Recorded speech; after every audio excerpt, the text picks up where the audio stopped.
Good morning. Okay. You know that we belong to a call and response society, so let's try that again. Good morning. That's so much better.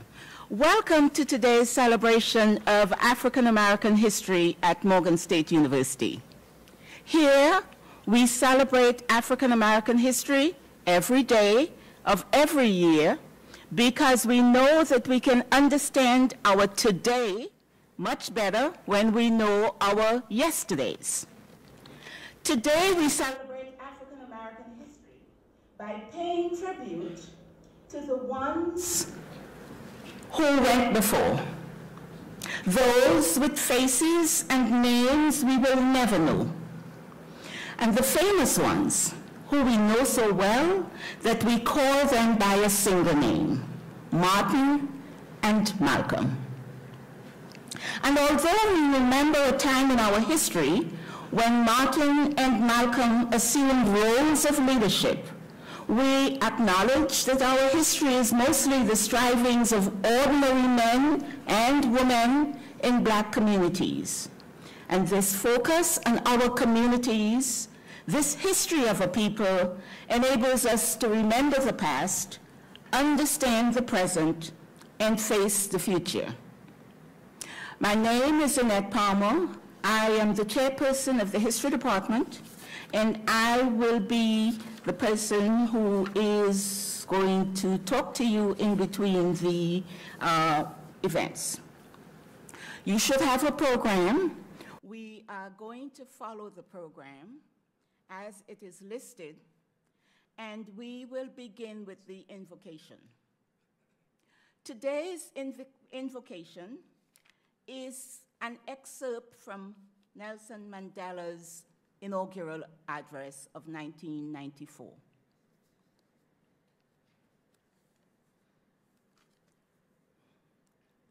Our deepest fear is not that we are inadequate. Our deepest fear is that we are powerful beyond measure. It is our light, not our darkness, that frightens us. We ask ourselves, who am I to be brilliant, gorgeous, talented, and fabulous? Actually, who are you not to be? You are a child of God. Your playing small doesn't serve the world. There is nothing enlightened about shrinking so that other people won't feel insecure around you. We were born to manifest the glory of God that is within us. It's not just in some of us. It's in everyone. And when we let our light shine, we unconsciously give other people permission to do the same. As we are liberated from our own fear, our presence automatically liberates others. Think about these things. Dr. Brandy Brimmer is going to bring the occasion.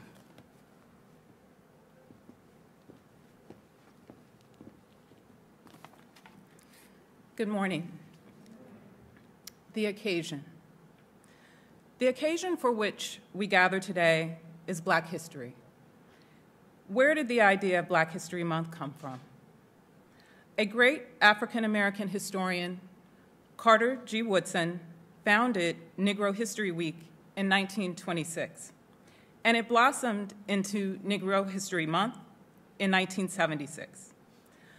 Woodson had created an organization, the Association for the Study of Negro Life and History, in 1915 to compensate for the scant attention paid to the accomplishments of people of African descent in our country and culture.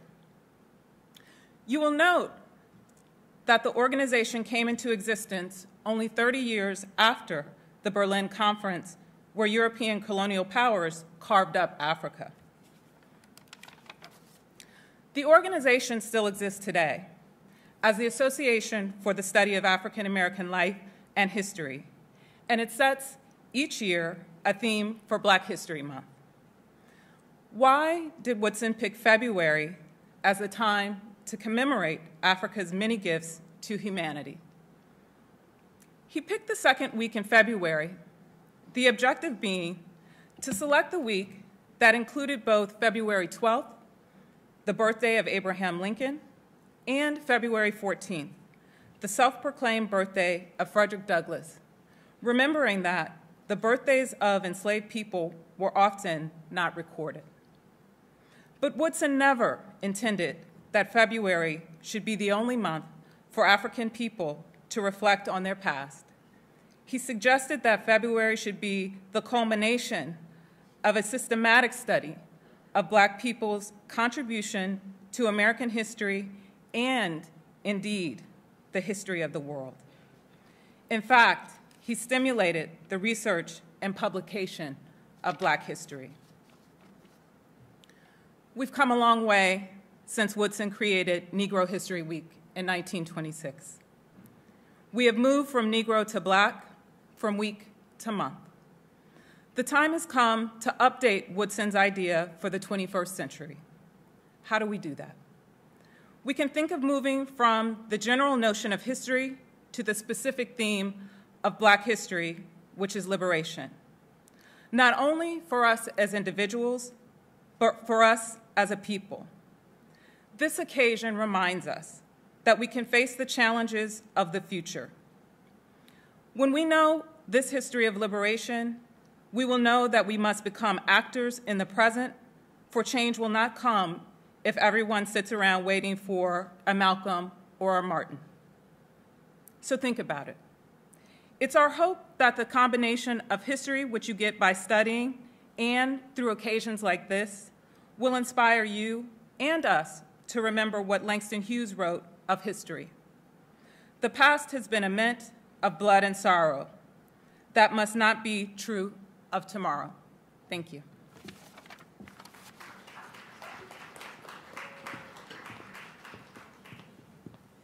Good morning. Oh, goodness, y'all must not have gone to church this morning. Good morning. I am Shirley Bassfield Dunlap. I'm the coordinator of theater arts here at Morgan State University. And we're excited about the fact that we are doing a movement, an excerpt from a show that we're actually going to be doing tomorrow called Sing Me a Dream. This particular performance is going to be with the Morgan State University Jazz Ensemble. Woo-hoo! Under the direction of Melvin Miles Jr., class of 73. Go Bears! And also Theater Morgan will be serving his.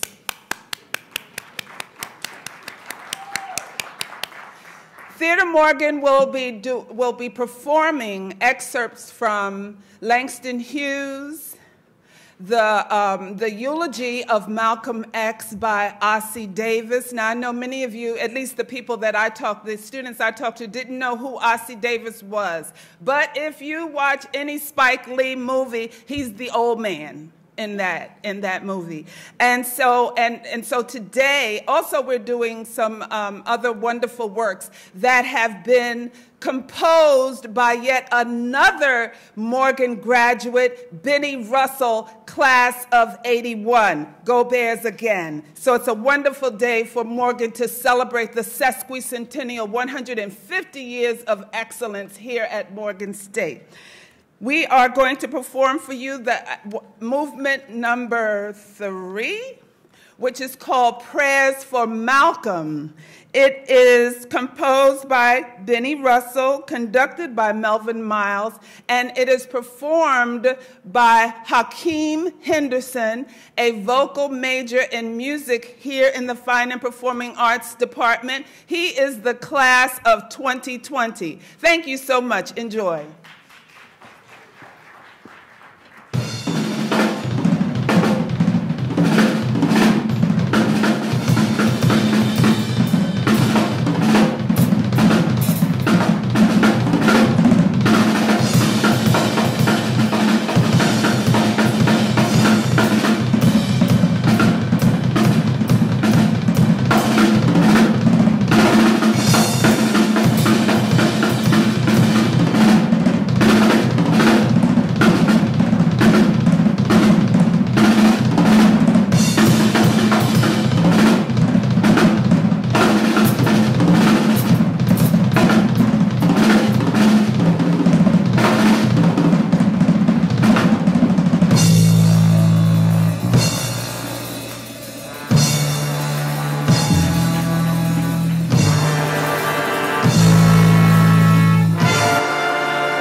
Harlem has come to bid farewell to one of its brightest hopes, extinguished now and gone from us forever.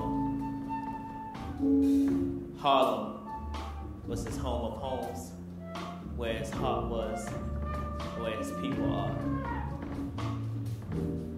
Where his people are. And it is therefore most fitting that we meet once again in Harlem to share these last moments with him. For Harlem has been gracious to those who have loved her, fought her, and defended her honor even to the death. It is not in the memory of men that this beleaguered, unfortunate, but nevertheless proud community has found a braver, more gallant young champion than Afro-American Malcolm, who lies here before us, unconquered still. I say this word as he will want me to. Afro-American Malcolm, who was a master, the most meticulous in the use of his words. Nobody knew better than he the power words have minds of men. Malcolm had stopped being Negro years ago. It had become too small, too puny, too weak of a word for him. Malcolm was better than that. Malcolm had become Afro-American. And he wanted so desperately that all his people, become Afro-Americans too. There are those who will consider it their duty as friends of the Negro people to tell us to revile him, to flee even from the presence of our memory, to save ourselves by writing him out of the history of our turbulent times. Many will ask what Harlem finds to honor this stormy, controversial, bold young captain, and we will smile. Many will say, turn away from this man, for he is not a man, but a demon, a subverter, a monster, and an enemy of the black man, and we will smile. They will say he's of hate, a fanatic, a racist, who can only bring evil to the cause for which you struggle.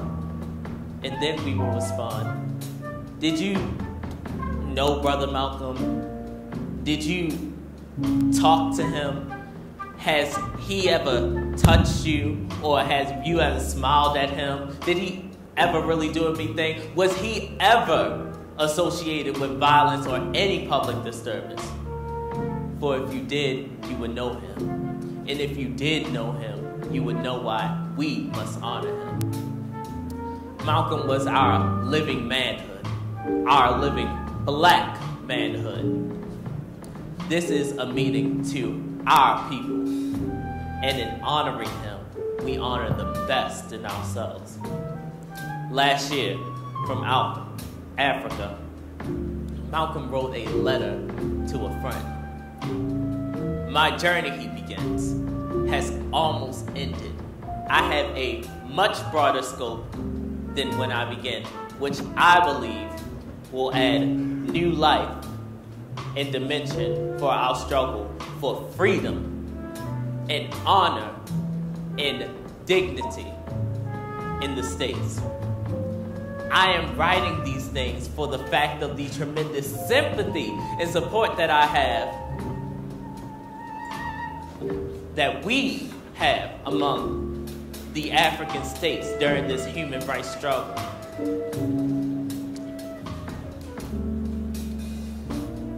I'm writing these things for the fact of the tremendous sympathy that I have for this, for Africa during this human rights struggle.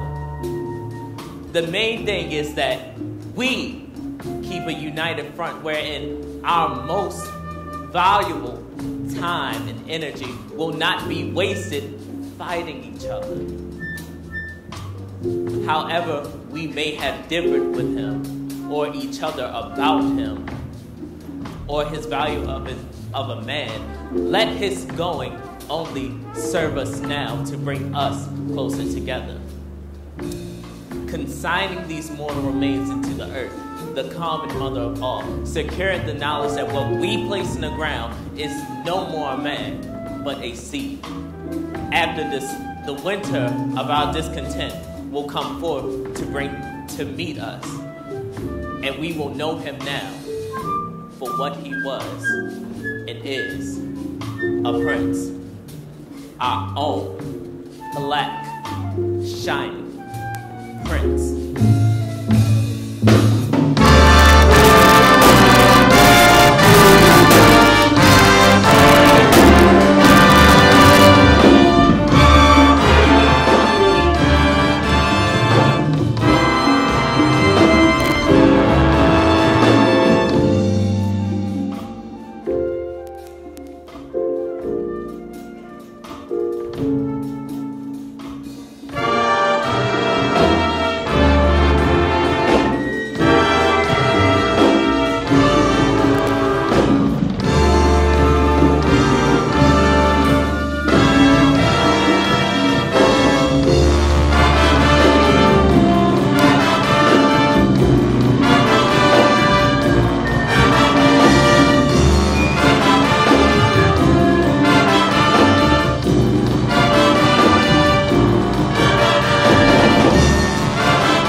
Because he loved us so.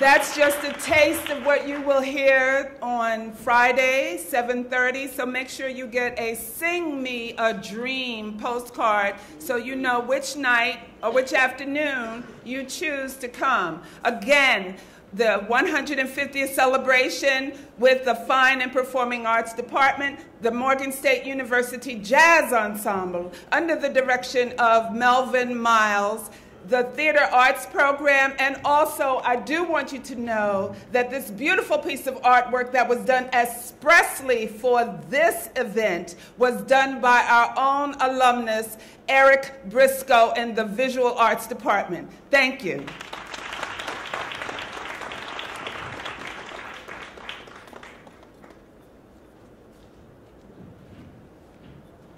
Good morning, everyone. Good morning, everyone. Good morning. Oh, that's so much better. I am not DJ, nor am I Corey, as listed on your program, but I am Patrick Brown, the Assistant Director for the Singing Sensations Youth Choir. And they're here today to be a part of this celebration. We are in for a treat today. These young people come from all over Baltimore City and the surrounding areas.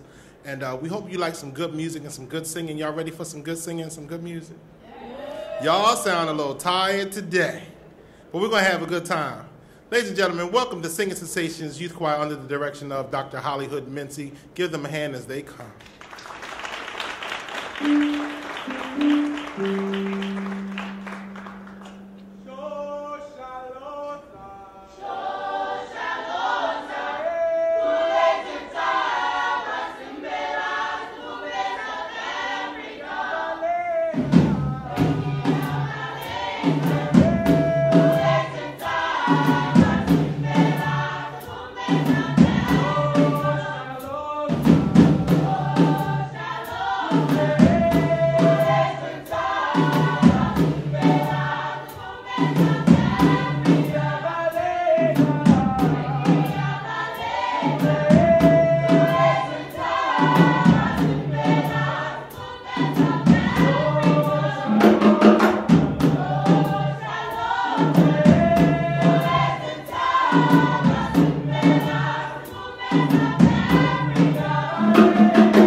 What we're going to do today, we're going to take you on a journey from Africa to America.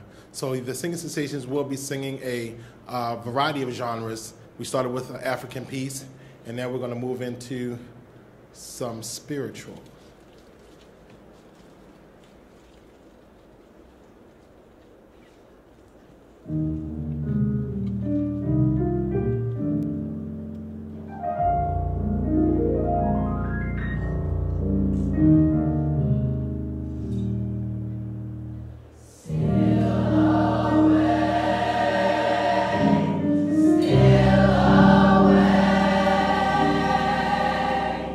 Still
Casey, give the Singing Sensations a hand again, please.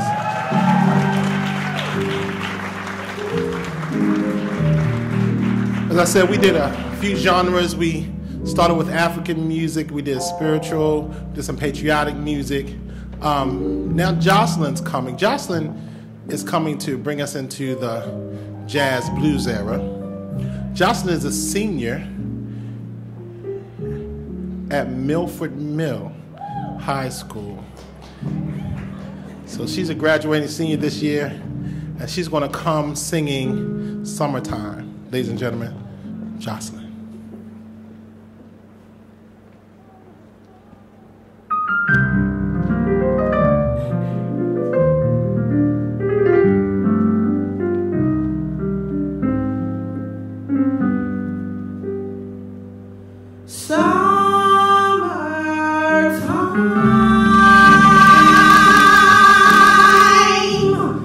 And living is easy.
Y'all enjoy that?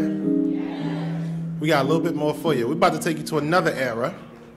About to take you to a time back in the day of record players and radios. Y'all remember record players? Oh, it's not a lot of us in here? Oh, Lord. Record players are like giant CDs, you know. You used to play them back in the day. The old people used to use that stuff. And so we're about to go to the day with the artists that we used to love listening to the radio. Our first artist today is none other. Oh, and because I got to play, that's why the microphone's going back there so I can introduce from there. Ladies and gentlemen, let's welcome Mr. Al Green.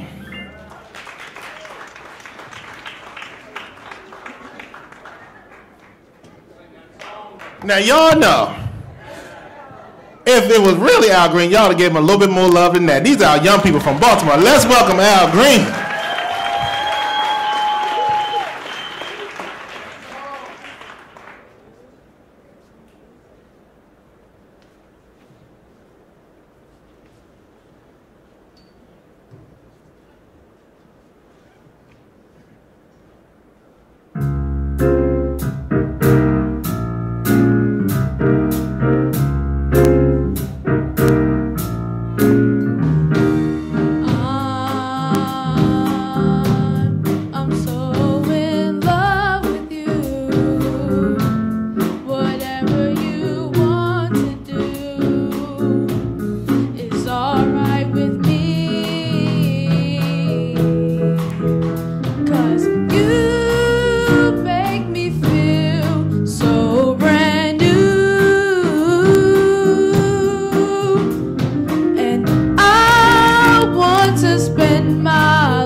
We're going to continue that with Miss Aretha Franklin.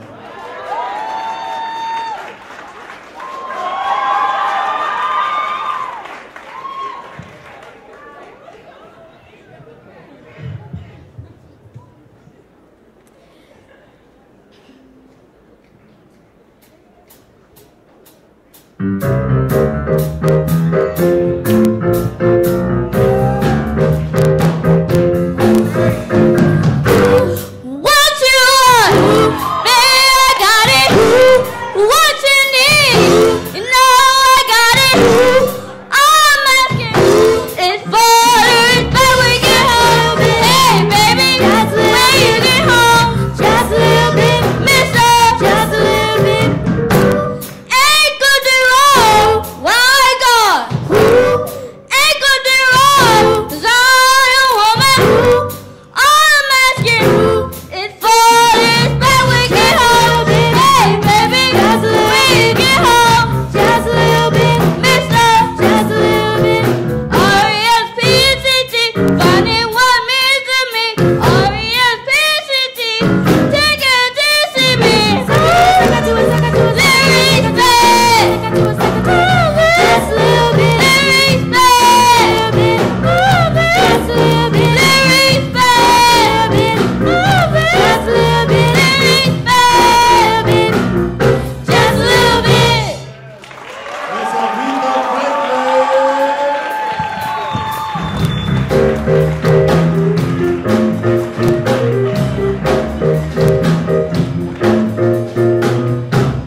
We're going to keep it moving. Ladies and gentlemen, Mr. Little Michael Jackson.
Ladies and gentlemen, let's hear for one of the greatest groups that came out of Philadelphia, the Stylistics.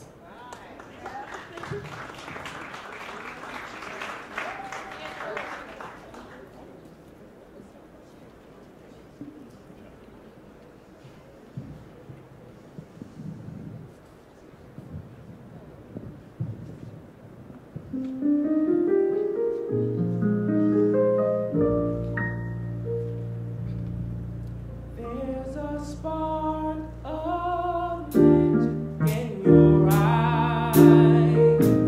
Candyland appears each time you smile.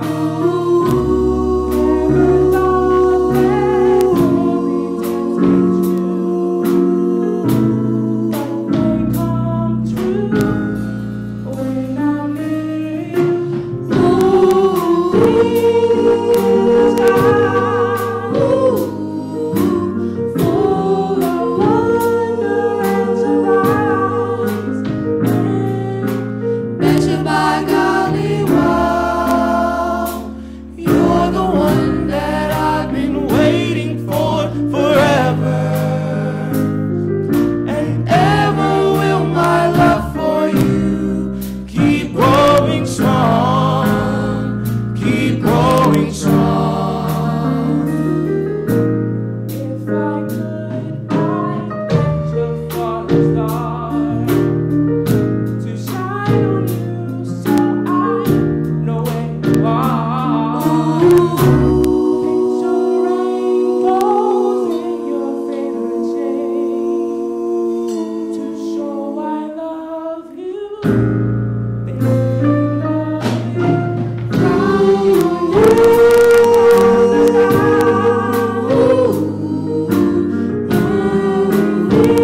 you by golly, why?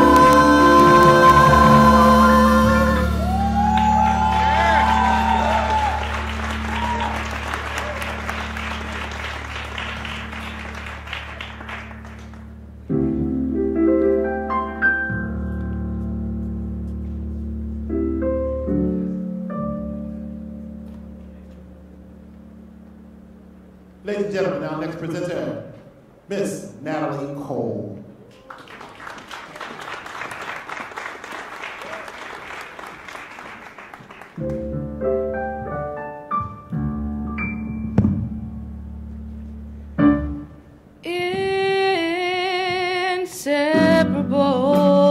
Inseparable.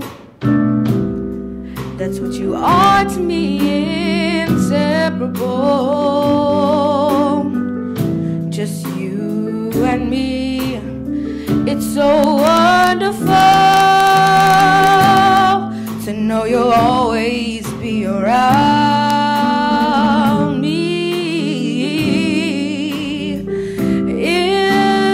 Incredible. That's what you are to me, incredible. You bring out the woman in me with your style of love. Incredible, yes you are. Hey Mr. Melody, you're my mind constantly, and I think of you the whole day long. Hey Mr. Melody, you mean the whole world to me. Without you I would have no song. Oh Mr. Melody, you got me home to your great beat now. The more I hear it, the more I like it. You really amaze me, Mr. Melody. Mr. Melody, say Mr. Melody, you are my melody. You do the sweetest things to me.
Did y'all enjoy that little segment?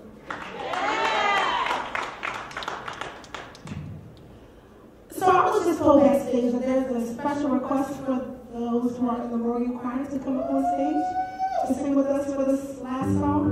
Can y'all come on up? We're just gonna go to church.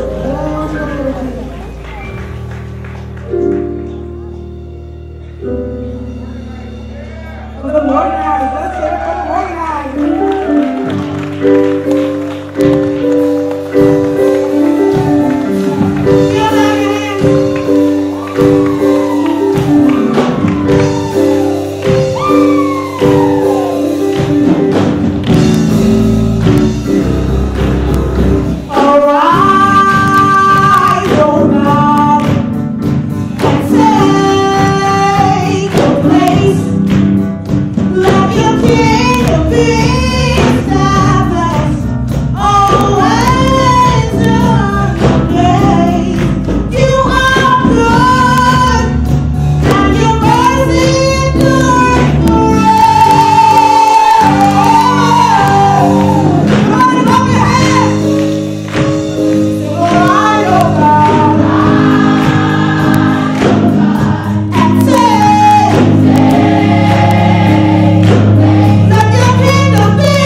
And I'm so glad to be back here. Thank you very much. Thank you. So I want you to look around. These children come from all over Maryland. And they come from some of them come from some very bad situations, but it's the choir that keeps them together. And we want to continue to encourage our young people because one day you were young, and now you're in college, and we're hoping that all of these children have the opportunity to do great things like you are doing. So at this time, I'm asking you to stand, and let's encourage our young people so that may go on. Thank you so much.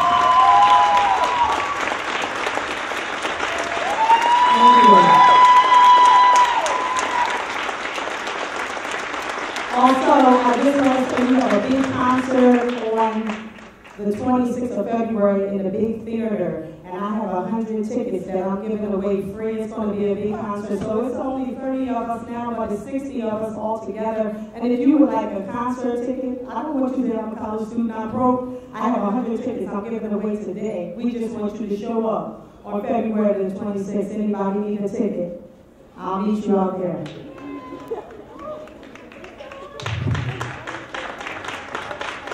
Please give the Singing Sensations another hand. Thank you so much. And we're looking forward to your coming to Morgan and eventually joining the Morgan Choir. Okay, so this is our future Morgan Choir here.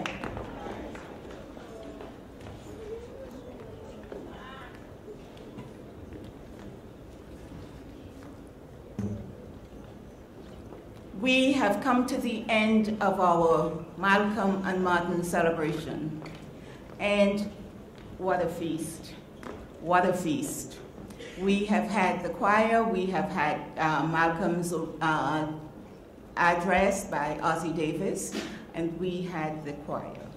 These are the occasions that remind us that we can face whatever challenges we have. Whatever challenges we have today, whatever challenges we have in the future. And I will end with something from Langston Hughes. Langston Hughes is the one who wrote the celebration that we had at the beginning. A long time ago, an enslaved people heading towards freedom made up a song. Keep your hand on the plow and hold on. That plow plowed a new furrow across the field of history. Into that furrow, the freedom seed was dropped. From that seed, a tree grew, is growing, will ever grow. That tree is for everybody, for all America, for all the world. May its branches spread and its shelter grow until all races and all people know its shade. Keep your hand on the plow, hold on. And thank you for coming.